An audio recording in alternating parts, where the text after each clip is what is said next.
नमस्कार दोस्तों, मैं हूँ वीना और आप देख रहे हैं वीनास ट्रैवल स्टोरीज। तो आज हम वहाँ जा रहे हैं जहाँ पर हम खुद से जा नहीं सकते। अगर कितनी भी हमारी इच्छा हो तो हम वहाँ पे पहुँच नहीं सकते जब तक बुलावा ना आए। तो हमें बुलावा आ गया था। बुलावा आया भी तो कहाँ से? महाकाल की नगरी यानी महाकालेश्वर ज्योतिर्लिंग से हमें महाकाल ने स्वयं बुलाया था। तो हम चल पड़े, हमारी महिला मित्र मंडली।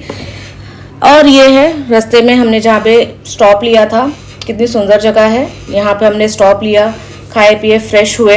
फ्रेश होने के बाद फिर से हम चल पड़े महाकाल के दर्शन के लिए। अपनी जर्नी का हमने स्टार्ट किया। तो जर्नी स्टार्ट होने से पहले आपको मैं कुछ जानकारी देना चाहती हूँ। जैसे महाकाल नाम क्यों पड़ा? महाकाल का अर्थ है काल, समय और मृत्यु के भी स्वामी। महाकाल का मतलब ये होता है भगवान शिव इस रूप में जन्म, मृत्यु और समय तीनों पर अधिकार रखते हैं, इसलिए उन्हें महाकाल कहा जाता है। अब हम देख लेते हैं जहाँ हम जा रहे हैं वहाँ की विशेषताएं क्या है। यह 12 ज्योतिर्लिंग में से एकमात्र दक्षिण मुखी ज्योतिर्लिंग माना गया है। यहाँ प्रतिदिन प्रातःकाल होने वाली भस्म आरती विश्व भर में प्रसिद्ध है। मान्यता है कि सच्चे मन से महाकाल के दर्शन और पूजा करने से भय, अकाल मृत्यु और नकारात्मक शक्तियों में रक्षा होती है। उज्जैन को सप्तपुरियों में भी स्थान प्राप्त है और इसे भगवान शिव की विशेष नगरी मानी जाती है। और पुराणों में भी इसकी बहुत ही ज्यादा मान्यता है। खास करके शिव पुराण के कोटि रुद्र संहिता में ये इसका उज्जैन का, ये शहर का वर्णित है। पहले के जमाने में उज्जैन को अवंती नगर के नाम से भी जाना जाता था। तो हम आ गए अपने स्टे पर। ठीक है, आए हम स्टे, जहाँ पर हमने स्टे किया था वहाँ पे हम आए, रेडी वगैरह हुए। रेडी होकर अच्छे से सबने साड़ियाँ पहनी, रेडी हुए। हम टोटल 6 लोग थे। तो 6 लोगों ने अच्छे से तैयार होकर हम चल पड़े अपने दर्शन के लिए।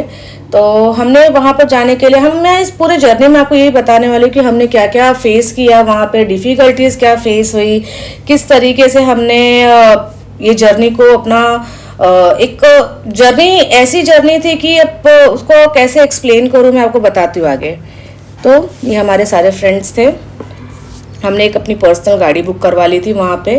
वहाँ के जो थे भैया थे, यहाँ पे कृष्णा राठौर भैया जी ये गाड़ी चला रहे हैं। तो उनके गाड़ी से हमने पूरा का पूरा उज्जैन का दर्शन किया है। उज्जैन, ओमकारेश्वर और इंदौर 3-4 दिन के लिए गाड़ी हमारी बुक थी।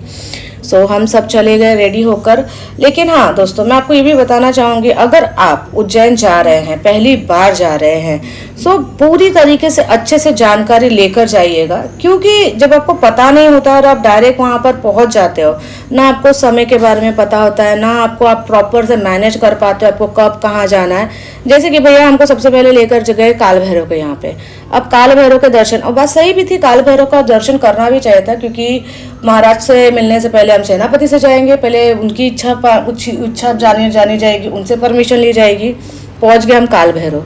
अब काल भैरव में वीआईपी दर्शन के 500 रुपये थे और हमने इसकी पहले से बुकिंग नहीं करा रखी थी, और ना वहाँ पे वीआईपी की लाइन ही इतनी ज़्यादा थी।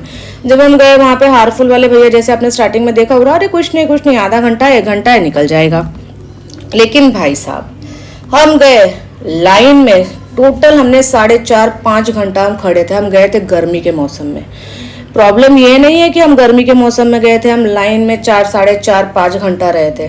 प्रॉब्लम ये है कि वहाँ पे किसी प्रकार की कोई व्यवस्था नहीं थी, ना एक सिंगल गार्ड था वहाँ पर, एक भी पुलिस कर्मचारी नहीं था वहाँ पर। इस तरीके की आप गर्दी देख रहे हो, कोई भी कहीं से भी बीच में घुस रहा था, किसी भी प्रकार की कोई व्यवस्था नहीं। यहाँ पर आकर ऐसा महसूस हो रहा था कि भगवान के दरवाजे पर भी, हाँ ठीक है, जो पैसा दे रहे हैं तुम उनको सुविधाएं उपलब्ध करा रहे हो, वो बात तो सही है, लेकिन कुछ तो वहाँ पे मैनेजमेंट होना चाहिए था। But no, nothing. बहुत ही मुश्किल से हमें बाबा के दर्शन हुए। ठीक है, कोई बात नहीं।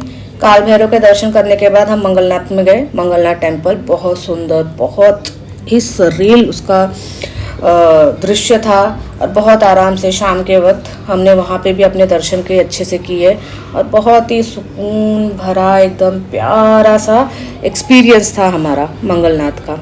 ठीक है, ये है मंगलनाथ महाराज, इनका भी हमने दर्शन किया। मंगलनाथ महाराज के दर्शन के बाद हम चले गए सीधे महाकाल के दर्शन के लिए। महाकाल के दर्शन के लिए हमने अपना जर्नी स्टार्ट किया। धीरे धीरे गए। सबसे पहले हम वहाँ पर, फिर वहाँ पे हमने टीका वगैरह लगवाया। महाकाल के नाम का टीका लगाया। इस प्रकार हमारी जर्नी स्टार्ट हुई। हमें शाम हो गई थी एक्चुअली वहाँ पे पहुँचते पहुँचते, क्योंकि प्रॉपर मैनेजमेंट नहीं था, हमें पता नहीं, क्योंकि हम वहाँ पे जब जा रहे थे पहली बार तो हमें प्रॉपर गाइड करना चाहिए था हमारे टूर वाले भैया को, जिनसे हमने पैकेज लिया कि 3-4 दिन आप हमें घुमाने वाले हो। तो फर्स्ट डे पे कुछ इस प्रकार का मैनेजमेंट था उनका कि हमको पहले ही काल भैरव भेज दिया गया। काल भैरव में इतना समय अगर लगेगा, पहले बताए होते तो हम प्रॉपरली उसका, अगर वीआईपी पास मिल रहे थे तो वीआईपी पासेस ले लेते थे, लेकिन नहीं। ठीक है, कोई बात नहीं, होता है, भगवान परीक्षा लेते हैं। फिर महाकाल के दर्शन के लिए हमने पहले से प्लान कर रखा था, पहले से ही ऑनलाइन बुकिंग शीघ्र दर्शन की हमने कर रखी थी। तो हमने शीघ्र दर्शन के लिए लाइन में हम गए, लेकिन ओवरऑल एक्सपीरियंस कुछ ऐसा रहा है महाकाल के दर्शन में, बहुत अच्छा है, बहुत ही आंखें भर आई है। मेरा तो ये दूसरी तीसरी बार मैं महाकाल जा रही थी।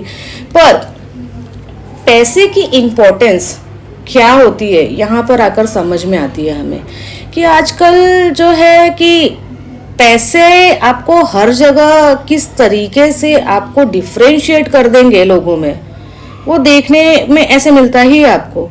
एक तरफ आप देख रहे हैं इतनी लंबी गहरी लाइन, इतनी ज़्यादा गर्दी, और एक तरफ पे इतने आराम से, क्योंकि कुछ पैसे हमने एक्स्ट्रा दिए हैं। लेकिन गरीबों के लिए भगवान के दर्शन करना कितना मुश्किल है, कितना ज़्यादा मुश्किल है, और उनको कितना तकलीफ होता है दर्शन के लिए। अगर ये मेरा वीडियो है प्रशासन तक पहुंचता है तो उनको इस बात पे थोड़ा सा ध्यान देना चाहिए कि ठीक है, अगर आप गरीबों के लिए ऐसा नहीं कर, पैसा अगर वो नहीं दे रहे तो लाइन में लगाओ, लेकिन सुविधा उपलब्ध करवाओ।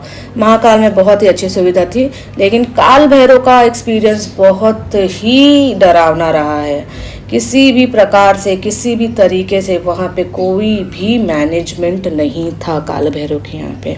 बच्चे बूढ़े बहुत ज़्यादा परेशान हुए थे। तो प्रशासन से भी यही विनती है, अगर ये वीडियो आप लोग देखे, पहुँचे आप तक, तो थोड़ा सा उसको मैनेजमेंट उसका अच्छा करो। काल भैरव के दर्शन होने के बाद हमने भारत माता मंदिर देखा। हमें बहुत ज़्यादा लेट हो गया था, इसलिए हम कॉरिडोर नहीं देख पाए।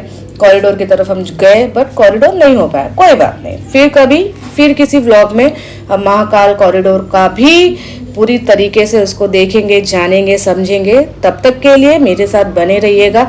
और अगर आपको मेरा वीडियो पसंद आ रहा है, आपको मेरा कंटेंट पसंद आ रहा है, तो लाइक, शेयर एंड सब्सक्राइब।